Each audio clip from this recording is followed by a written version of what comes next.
Professor Flagbag, why did you fail me on my paper? You said it should be 200 words, and I wrote 203. I failed you because your paper was full of sentence fragments and comma splices. What do you mean sentence fragments and comma splices? I have never heard those words in my whole entire life. Do you know what a sentence is? Sure. A sentence is a whole bunch of words followed by a period. I write them all the time.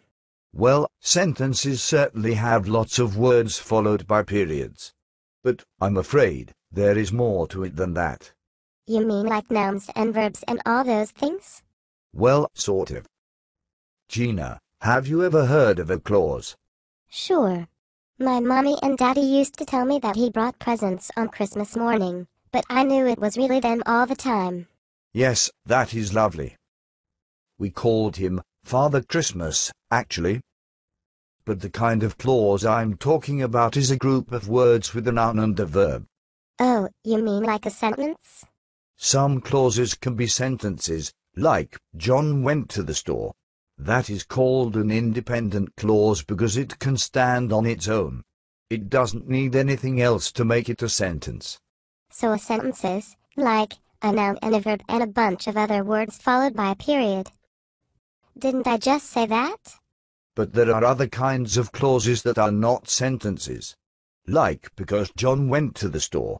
That is called a dependent clause. But that has more words in it than the first sentence. How can it have more words and not be a sentence too? That doesn't make any sense at all. It doesn't matter how many words are in a clause. What matters is whether or not it completes a thought. Because John went to the store doesn't finish a thought. It creates the expectation of something else to follow. Like the reason why John went to the store. You mean that John went to the store. But yes, you are largely correct. So, what does that have to do with sentence fragrances and comma slices? Sentence fragments and comma splices. Quite simple, really.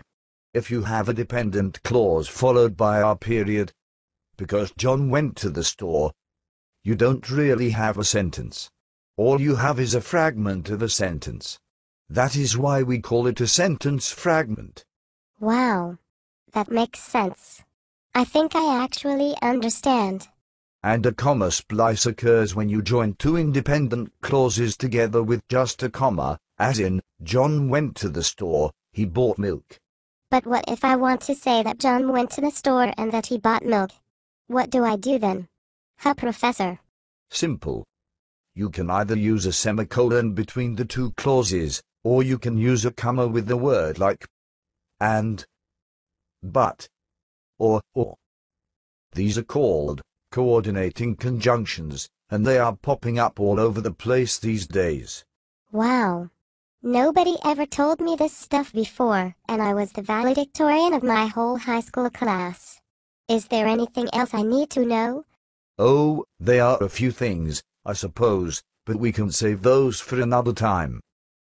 You are, after all, a freshman, so you have at least 8 more years of college to go. Do you have any further questions? Well, just one. Why do I have to learn all of these things anyway, since I am going to be a rich businesswoman with lots of money and a secretary to handle all of this boring grammar stuff?